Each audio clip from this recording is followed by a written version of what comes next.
Community Season 2, episode number 19. Ladies and gentlemen, we're here to next week's episode of Community. Last week, Chang damn near got put away for like 20 plus years, man. Last week's episode, I felt bad for Chang. I did with, you know, the situation with Shirley and everything, but man, Chang be pushing it, bro. Like, I said this last week. I think back to season 1 when he was a teacher on this show. And I think that was prime Chang personally. I liked teacher Chang more than student Chang. Now, granted, student Chang definitely does do a lot more crazier shit than teacher Chang, but teacher Chang's comedy and laid backness, it was perfection, bro. I kind of miss teacher Chang, but regardless, we are continuing on with the story, man. We also had Luca last week, I believe, and that didn't go too well. He is no longer friends with Troy and Abed. The way Britta kind of ruined it for him, or more so revealed it to them. I don't know, man.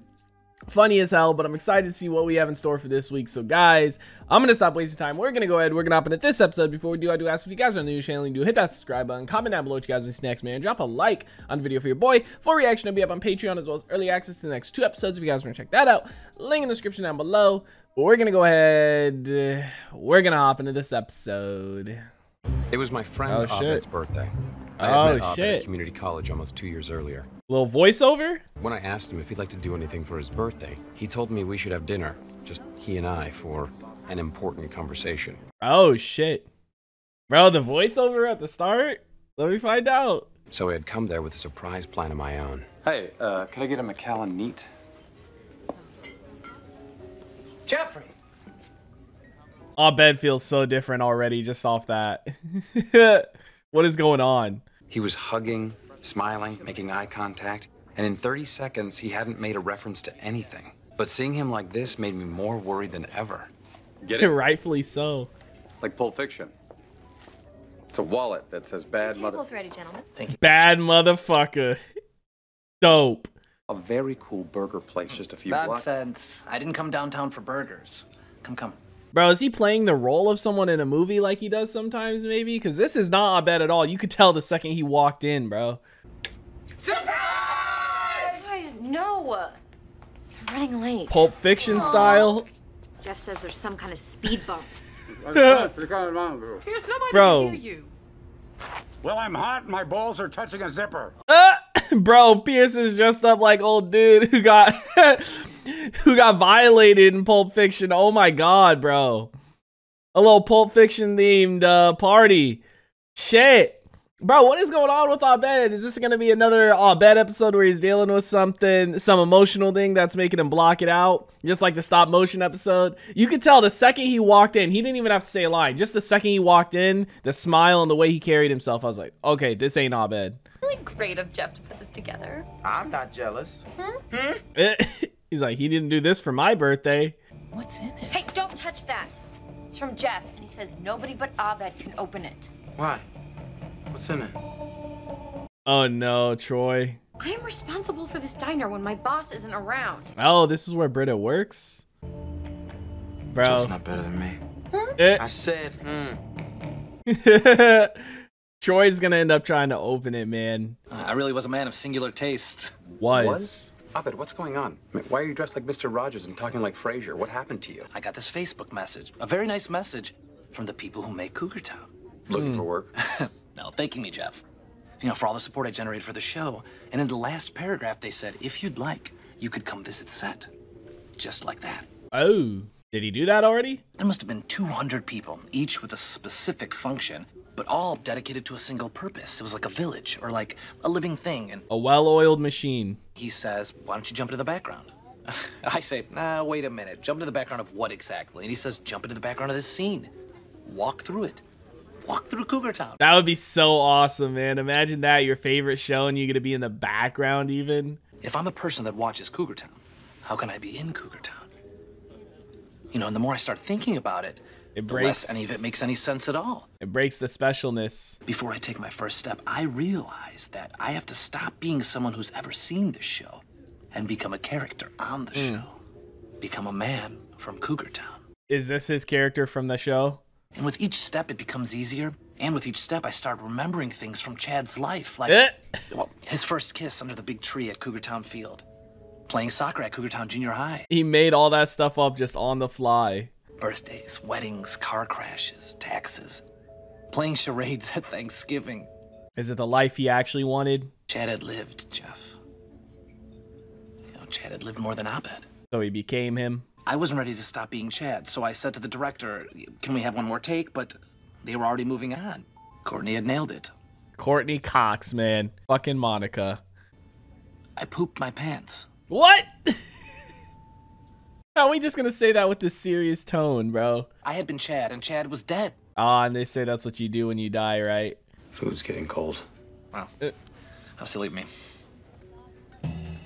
Bro, Jeff is like, what the hell is going on? Let me find out. We dive into some more backstory. That would be so cool to be on the set of your own show, but I get where he's coming from. It would break like the specialness of it, right? Because it's like you're watching it and it's like, hey, that's me. Or hey, I recognize that person. I tell you what it is, but it's an even cooler secret. I wonder if it's a helicopter. You know, I look back at my life and I think, who was that? Why did he care so much about so many things that didn't matter? Yeah, who needs Cougar Town? Who needs any pop culture whatsoever? TV, Early movies, midlife crisis, man. You know what I was, Jeff? I was that wallet. On the surface, a reference to some cinematic drivel, but on the inside, empty. I'm not leaving here until you've given me my first real conversation. Damn. Yeah. Jeff's like, fuck. Bro, I bet he's literally going through an early midlife crisis. He's changing who he is completely. You know how many fake people are talking about how fake the world is right now? Okay, well, I'm new at this, so can True. you start a real conversation? I don't believe there's such a thing. Conversation was invented by humans to conceal reality. We lie. Not all the time. That's a lie. We don't lie when we're alone. Biggest lie ever. Lie to yourself. You can call a phone sex line. That's lying to yourself. No, that's just being honest with a stranger about being lonely. What if you're dishonest about why you're lonely? What if you're a good-looking guy who calls a phone sex line and tells them he weighs 400 pounds just so he can hear a woman say she's attracted to him anyway? Well, I don't believe that happens. Wrong. That's me. I did that last week. What? I hope not, Jeff. I'm scared that if I were overweight that no one would like me. God, that feels good to admit. This is having a real conversation with him, but he's right. You know what I mean? Most people, you know, they do lie, and you can lie to yourself. Most people do it all the time. It's just you don't really know you're doing it, or you try and convince yourself you're not doing it, right? Bro, Chang just wants to see what's inside, too. Imagine it's a one-time thing that you open it up, it like pops out, and he ruins it. It is. What is it? Certificate of authenticity. Is that the briefcase from the movie? What are you guys doing? Chang made me open it. He seduced me with his dark Chinese powers. Why do you leave him alone with me? I am putting my job on the line for this stupid party, and the least you can do is not ruin it. What? No! Bro, how? You are a bad friend. I'll kill you. The POV, dude. Oh my gosh. Put the damn thing on, and I went door to door. And everyone was going, oh, what a pretty little girl.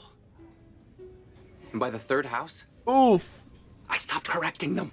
Oof. They just let it happen. I was just glad they thought I was pretty. Oh my god, we digging deep into the childhood trauma, huh? What do you want? He's So looking this is more and what more you're like doing while we Abed wait. now. Just go home, Pierce. Party's canceled. Pretty gay, man. Pretty gay. Bro, Pierce be on some shit. Did you set up a surprise Pulp Fiction birthday party? Yeah, at the Greasy Fork, but that doesn't matter now. What matters is this. Bro, Pierce Talking. be on his shit. Is everything okay? Yes, just to check, please. Oh. I'm sorry, so you're ending early? Because in My Dinner with Andre, the waiter brings... Goodbye. Abed said, I got a Pulp Fiction party to get to. And he wasn't looking at him no more. He's back to himself. What's My Dinner with Andre? It's just a movie about two guys talking at a restaurant. Oh, it was, bro. He was putting this on. You were doing another movie? A movie about a real conversation. Did you poop your pants instead of Cougar Town? That shouldn't matter. Ah, This is why we don't hang out. damn. Bro, I knew it. I called it at the start. He was acting like someone else. Annie told me about the briefcase. Thank you. What a waste. Not really. Did you buy it from Willie's 100% authentic cinema treasures on eBay? Yep. Yeah, Willie exaggerates. I got Indiana Jones' fake. real whip from him. He moves about 70 of those a year. Oh, good. I thought I flushed a bunch of money down the toilet, but it's great to know that the real Pulp Fiction briefcase is safe somewhere. I chose my dinner with Andre because it's about a guy who has an unexpectedly enjoyable evening with a weird friend he's been avoiding lately. He's been avoiding Jeff, or Jeff's been avoiding him. Everyone else is growing and changing all the time, and that's not really my jam. I'm more of a fast-blinking, stoic, removed, uncomfortably self-aware type. Like Data. From Star Trek. Still friends? Because nobody paid for dinner at the restaurant, and I do not have this kind of money. Damn. Bro, that sucks that, you know, his actual party kind of got ruined, right? And his present. Oh, shit. Surprise. It was Abed's idea. To bring the party here. We'd had better parties, and Hey. we'd had worse parties. Get on the ground. Reenacting it and shit. I doubt I'll ever forget my dinner with Andre, dinner with Abed. Slash Pulp Fiction style. Oh, still haven't seen Dinner with Andre, bro. The lengths they go to. Let me see. It. That's not good. Market price. It. What market are you shopping at? It's that seafood, bro. I'm going to run. Me too. Okay. 3, 1, 2, 3. Little dine and dash, bro. You don't go quick. You go slow. You act like you're going to the bathroom. You just strolling along. And boom.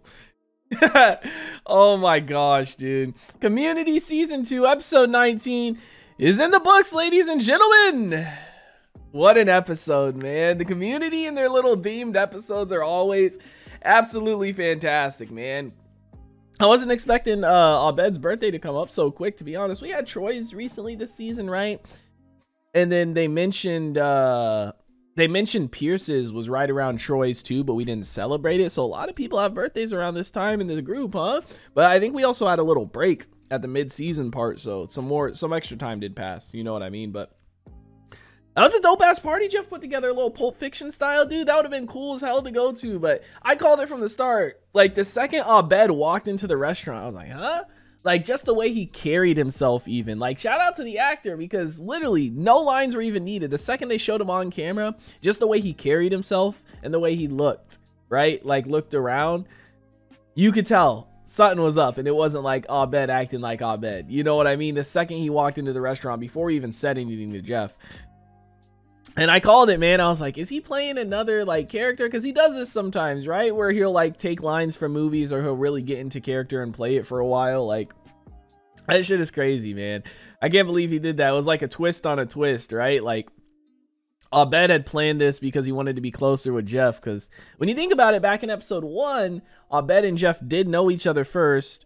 And then Jeff was talking to Abed to try and get information on Britta, and he started the study group with Britta, and Abed brought everybody to the study group. So it's like Abed and Jeff were friends prior to the study group, or at least knew each other prior to the study group, right? Obviously, they got a lot closer. So I feel I get where he's coming from, where he feels like he's drifting apart from him, you know, and that's why he chose Jeff to go with as well and kind of do this thing. Not only that, but you know, Abed, he loves his TV, his movies, his cinema and stuff like that. So reenacting something like that, just like back in, what was it, the American Poultry episode at the end where, you know, he was doing his movie references and he was sitting on the counter and they were eating their chicken strips or whatever.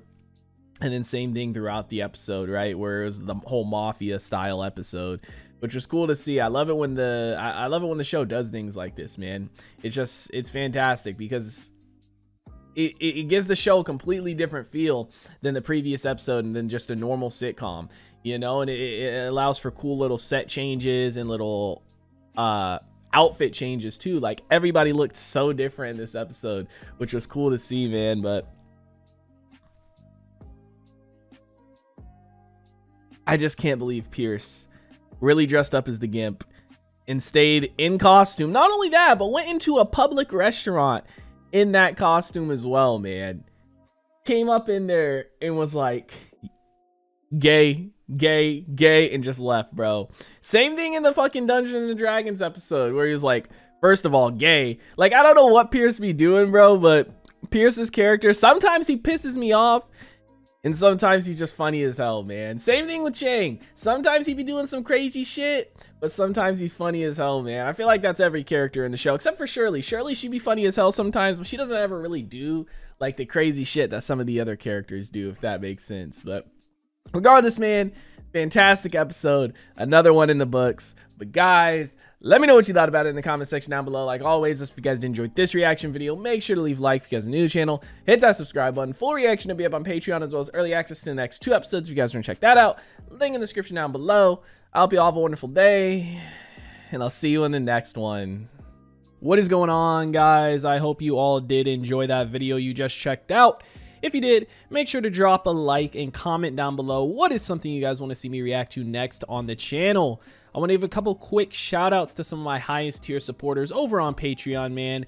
Shout out to the homie That's So Gordo, the homie Alexander Collins, and the homie Christopher Larimer. Your guys' support is much appreciated.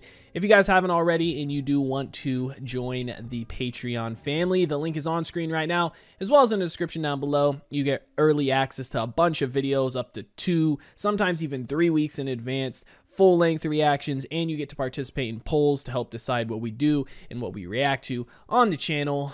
But I hope you guys all have a wonderful day, and I'll see you in the next one.